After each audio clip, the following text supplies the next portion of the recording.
लोभाविष्ट चक्रधर कथा के इस 5वें भाग में आपका फिर से स्वागत। ब्राह्मणी ब्राह्मण को जो कथा सुना रही है उसी का अध्ययन हम करने जा रहे हैं। लोभाविष्ट चक्रधर कथा। अब तक आपने देखा कि 4 ब्राह्मण मित्र धन प्राप्ति के लिए भैरवानंद विदेश निकले और किसी भैरवानंद योगी से उनकी मुलाकात हुई और भैरवानंद ने उन्हें उनके कार्य सिद्धि के लिए 4 सिद्धि वर्तिकाएँ बना कर दी थी और कहा था कि हिमालय की ओर चले जाओ, वहाँ पहुंचकर जिस स्थान में तुम्हारी वर्ती गिर जाए वहाँ निश्चित रूप से तुम्हें धन मिलेगा और वर्ती गिरने वाले स्थान को खोद कर धन निकाल लेना और प्राप्त धन को लेकर लौट आना। अब आगे बड़ी रोचक कथा है, क्या होता है देखते हैं। तथा अनुष्ठिते तेषां गच्छताम एकतमस्य हस्ताद वर्तिर्निपपात। तथा अनुष्ठिते वैसा करने पर, तो चारों मित्र हैं वो हिमालय की ओर निकल गए उत्तर दिशा की ओर। तो तेषां गच्छताम, गच्छताम जाते हुए, तेषां उनमें से एकतमस्य हस्ताद किसी एक के हाथ से वर्तिर्निपपात जो वर्ती है वो निपपात छूट गई, नीचे गिर गई। अथ इसके बाद असौ वह जिसके हाथ से वर्ती गिरी थी, सिद्धि वटिका गिरी थी, वह यावत ज्यों ही तम प्रदेशम खनति उस प्रदेश को खोदता है, तावत ताम्रमयी भूमि त्यों ही ताम्रमयी भूमि तांबे से भरी हुई जमीन निकल आती है। ततस्तेन अभिहितम तब उसने, अभिहितम मने कहा, अहो गृह्यताम अरे ले लीजिए, स्वेच्छया अपनी इच्छा अनुसार जितना चाहे उतना, ताम्रम तांबा। अन्ये प्रोचुः बाकी 3 बोले, भो मूढ़ अरे मूढ़, किम अनेन क्रियते यत प्रभुतमपि दारिद्र्यम न नाशयति। भो मूढ़ अरे मूर्ख, किम अनेन क्रियते, अनेन किम क्रियते इससे क्या किया जा सकता है, यत कि प्रभुतम अपि प्रचुर मात्रा में होने पर भी, दारिद्र्यम न नाशयते दरिद्रता का नाश नहीं कर सकता है। तद उत्तिष्ठ तो उठो, अग्रतो गच्छाम आगे जाते हैं, आगे चलते हैं। सो अब्रवीत वह बोला, जिसको तांबा मिला था वह बोला, यान्तु भवंत, भवंत यान्तु आप लोग जाइए, भवंत आप सब, आप तीनों, यान्तु जाइए, न अहम अग्रे यास्यामि, न अहम अग्रे यास्यामि अहम में, अग्रे आगे, न यास्यामि नहीं जाऊंगा।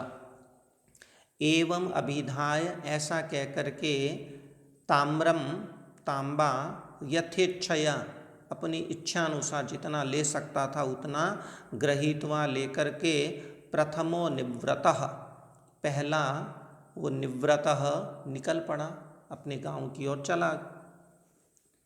ते त्रयोपि अग्रे प्रस्थिता और वे तीनों ही आगे प्रस्थान किए, वे तीनों भी आगे रवाना हुए। अथ किंचिन मात्रम गतस्य, अथ इसके बाद, किंचिन मात्रम गतस्य कुछ दूरी तक, गतस्य गए हुए, अग्रेसरस्य आगे चलने वाले किसी एक की, वर्तिर्निपपात सिद्धि वर्तिका गिर पड़ी।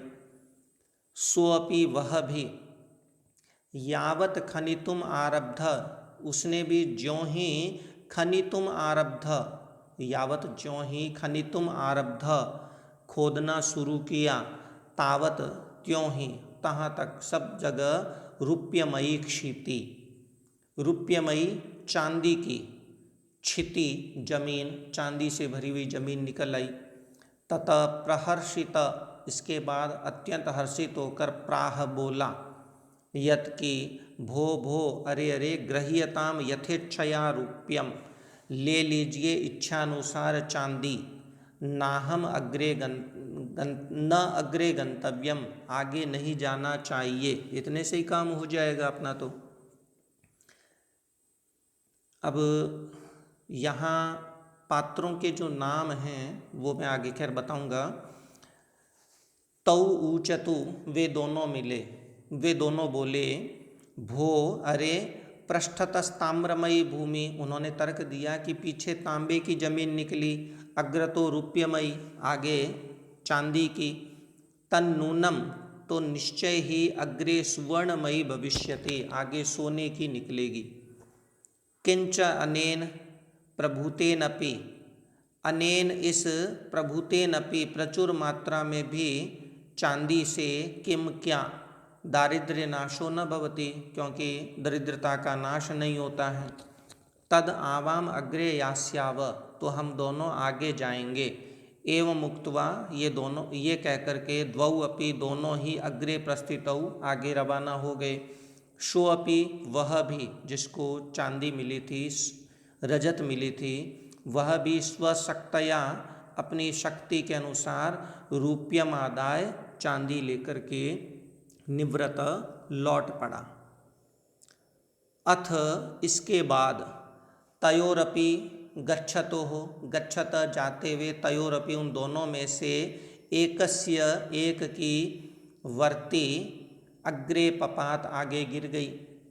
स्वपि, उसने भी, प्ररष्टो, प्रसन्न होकर के, यावत खनती, ज्यों ही खोदा, तावत त्यों ही, सुवर्ण भूमिम दृष्टवा, सुवर्ण भूमि को देख करके, द्वितीयम प्राह, दूसरे से कहता है, भो गृह्यताम स्वेच्छया सुवर्णम, अरे ले लो इच्छानुसार सोना, सुवर्णाद अन्यत किंचित उत्तमम भविष्यति, सुवर्णात अन्यत न, सोने की से अन्य, न किंचित, अन्य कोई भी, उत्तमम न भविष्यति, उत्तम नहीं होगा।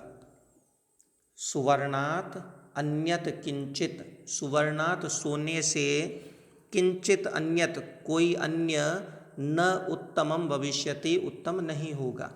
स प्राह, वह बोला, मूढ़, अरे मूर्ख, न किंचित वेत्सी, कुछ नहीं जानते हो। वेत्सी मने जानते हो, किंचित मने कुछ, न मने नहीं, तुम कुछ नहीं जानते हो। प्राक ताम्रम, पहले तांबा, ततो रूप्यम, उसके बाद चांदी, रजत, ततः सुवर्णम, उसके बाद सोना, तन्नूनम, तो निश्चय ही, अतः परम रत्नानि भविष्यन्ति, इसके बाद रत्न होंगे। येषाम एक तमेन, जिनमें से एक से भी, दारिद्र्य नाशो भवति, दरिद्रता का नाश हो जाता है। तद उत्तिष्ठ, तो उठ, अग्रे गच्छाव, आगे जाते हैं। किम अनेन भारभूतेन अपि प्रभुतेन, अनेन इस प्रभुतेन प्रचुर मात्रा में भी, भारभूतेन भार बने हुए, बोझा बने हुए, इस सोने से भी, किम क्या, स आह, वह बोला, गच्छतु भवान, आप जाइए, भवान आप, गच्छतु जाइए, अहम अत्र स्थित, मैं यहाँ ठहर करके, त्वाम प्रतिपालयिष्यामि, तुम्हारी प्रतीक्षा करूँगा।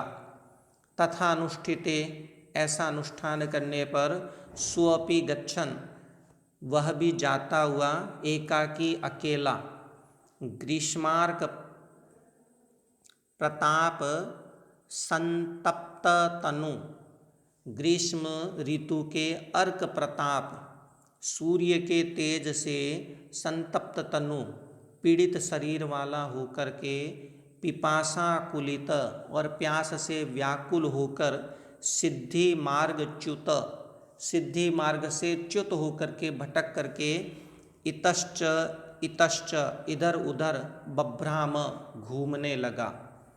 अथ भ्राम्यन, इसके बाद भटकते हुए, स्थलोपरि, एक जमीन के ऊपर, पुरुषम एकम, एक पुरुष को, रुधिर प्लावित गात्रम, खून से सने हुए अंग वाला, और भ्रमत चक्र मस्तकम, जिसके माथे पर चक्र है, वो भ्रमत यानी भ्रमण कर रहा था, घूम रहा था, उसको अपश्यत देखा। ततो द्रुततरम, तो तेजी से, गत्वा जाकर के, तम अवोचत, उससे बोला, भो अरे, को भवान, कौन है आप, किम एवं चक्रेण भ्रमता शिरसि तिष्ठसि, किम क्यों, एवं इस प्रकार से, चक्रेण भ्रमता शिरसि, सिर पर चक्रेण भ्रमता, भ्रमण करते हुए चक्र को लेकर के तिष्ठसि खड़े हो, तत्कथय तो कहो, मैं मुझे तो बताओ मुझे, यदि कुत्रचित जलम अस्ति, यदि कहीं पर पानी है। अब मैं इनके आपको नाम बता देता हूँ। नामकरण बहुत आसान तरीके से रखते हैं। आगे इस चौथे व्यक्ति के सिर पर चक्र चढ़ने वाला है। बहुत ही दर्दनाक कथा है वो आगे की, उसे हम आगे देखेंगे। तो इसी का नाम चक्रधर पड़ा है। यही लोभ में गिरा था, सोना तक भी मिला था तब भी नहीं लेना चाहा, और आगे रत्न की चाह में निकल पड़ा। तो इसी का नाम चक्रधर है, लोभाविष्ट चक्रधर। और जिसको सुवर्ण मिला था उसका नाम रखा गया था सुवर्ण सिद्धि। बाकी जो दो पात्र हैं वो अब सामने नहीं आने हैं। अब सुवर्ण सिद्धि जिसको सोना मिला था और जो जिसके ऊपर चक्र चढ़ाया था चक्रधर, इन दोनों में आपस में बातचीत होगी और कथा आगे बढ़ेगी। तो अस्तु, नमो नमः, पुनर्मिलामः। चक्रधर कथा अभी बाकी है।